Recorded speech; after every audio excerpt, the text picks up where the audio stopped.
Mr. Jacob Rees Mogg. Thank you, Madam Deputy Speaker, and I find myself in a great deal of agreement with the honourable gentleman, the member for Keighley, who I think has put the case for press freedom extremely clearly.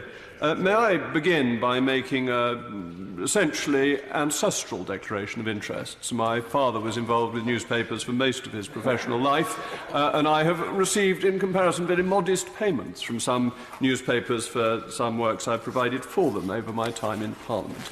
The heart of this bill is actually three amendments, but two primarily, 168 and 169, that came in from the other place, that fundamentally attack the freedom of the press. There is widespread agreement on the need to regulate the digital economy and the ownership of data effectively. There is cross-party agreement on it, and I doubt there will be a division this evening. But the freedom of the press and freedom of speech are absolutely at the heart of our democracy. And members of Parliament should remember that this freedom will be exercised in a way that does not always provide hagiographies for us. Quite understandably, newspapers will say critical things of people on these benches and people on those benches. Sometimes they will be fair, sometimes they will be unfair. Sometimes we will read it and think that we have made a mistake. Sometimes we will read it and know that the newspaper has made a mistake. But that is the flotsam and jetsam of political life. For every piece in the Daily Mail that upsets members opposite, there will be something in the Daily Mirror that upsets us, or in the Guardian. And that is how political life works, and we surely are not sufficiently of the snowflake generation that we should mind about that. That is how political life must and should go. And then we look at clause 168 and 169. And we know from our history that one of the tactics of dictatorial regimes is to have punitive damages levied on newspapers that do not do what they want. To have a system where if you lose a libel action, you are effectively closed down. Why do they do that? They do that so they can have the pretense of freedom of speech with the reality of control. We know from our own history that in the 18th and in the 19th century, libel laws were used to prevent the press from exercising the freedom that we think of as a constitutional birthright. We know that the Americans, when writing the Bill of Rights to their Constitution, made the Second Amendment a very clear statement of freedom of speech. Why? Because it was in response to the abuses that they thought were taking place in the United Kingdom at that point. They put it in because they're worried about things like the persecution of John Wilkes and his being sentenced to prison, not for what he did, but for what he said. And we see that being restored in clauses 168 and 169. The outrageous, the monstrous idea that if you print something that is entirely accurate, every dot and comma is true, but you have not bended the knee to officialdom, your fine will be to pay your own costs and the costs of the party about whom you will tell the truth. You have told the truth. The honourable gentleman, the member for Keighley, referred to the Daily Mail and the Lawrence affair. The Lawrence affair, the Daily Mail, that terrifying right-wing newspaper, which I read every day and enjoy, exposed the murderers of Stephen Lawrence in a way that required them to say things about the murderers that, until double jeopardy laws were changed, could never be proved in a court. What if this law had existed then, and those people we now know were guilty of murder had sued the Daily Mail for saying something that was true, and had had to pay the costs of murderers? That is what their noble lordships have put in to this bill. But it is more serious on a day-to-day basis than the worst case that I can think of. We know the weakness of our local papers. We know how they struggle hand to mouth. But dare I say, how easy would it be for any one of us, my honourable friend, the member for Leinster, for example, who's not in his place anymore, to take to court the journal that he doesn't like because it said things about him that aren't accurate? And that's fair enough for him not to like them. But if an honourable member took a local paper to court, that local paper would be insolvent, because many of them don't have powerful parents behind them. Many of them, and I think of some in my own constituency, are run by entrepreneurial individuals trying to make a reasonable living. And the threat that they would have to pay double costs would be sufficient to stop them printing that story that was disagreeable about us. Well, that's great.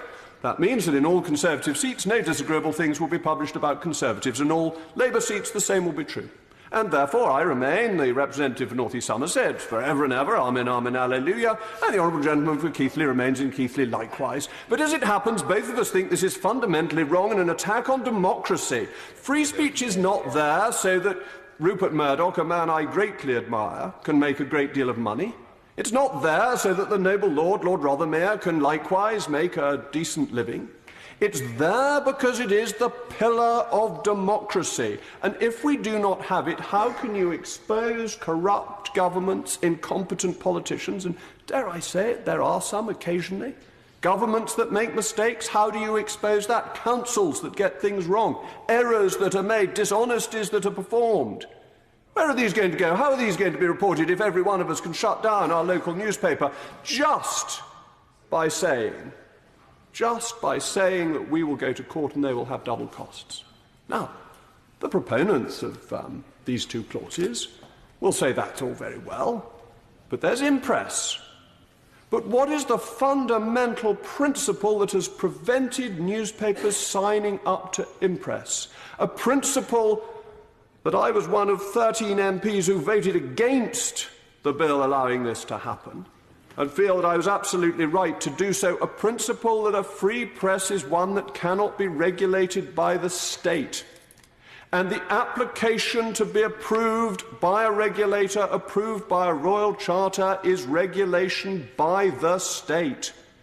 And it is not comparable with the judges or other organs of the state that are independent, because the judges are part of the state. They are simply independent from this place and from the executive. The whole point of the press, it is not in any way part of the press. And so, quite understandably, no serious newspaper of the left or of the right has been willing to bend the knee to impress, and nor should it. Because now let us turn to looking at impress, what causes it, what its origins are, and who funds it. Because this is a scandal of our time, that their noble lordships should have put into law a piece of legislation that has been pushed, harried through by perhaps one of the most disreputable figures in British public life. I refer, of course, to Mr. Max Mosley, who has provided £3 million for impress, and who took a libel action against the News of the World when they said that he had indulged in Nazi-themed orgies. The News of the World was wrong. The orgies were not Nazi-themed. They were orgies, but they were German-themed. I do apologise, Madam Deputy Speaker, for saying these shocking things in front of you. But that is what happened. And the News of the World lost, and it was deemed that his privacy had been invaded. Before that, very few of us had heard of him, except that we knew vaguely he was involved in Formula One, and that we knew his father had been a member of Parliament, a Labour member of Parliament as it happened, and then set up the British Fascist Union. But we did not know that Mr. Mosley held views himself, or had, he claims in the past, held views himself that I think no reputable person could possibly hold. And views that are so repellent that, though I am going to read them out, Madam Deputy Speaker, I read them out with very considerable reluctance, but I think it is important to understand what underpins impress. Because Mr. Mosley was the authoriser of a leaflet. And we all know, because we've stood for Parliament, how important the authoriser of a leaflet is. I have the most wonderful agent, Margaret Brewer from Somerset, referred to in the Sunday Times as a feisty, flinty rural matron, and indeed she is. But nothing goes in my leaflets without her approval.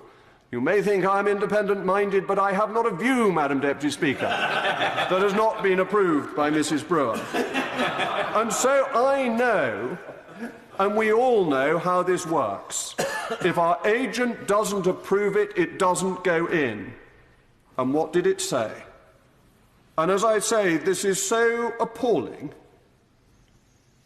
that I am reluctant to read it out in Parliament.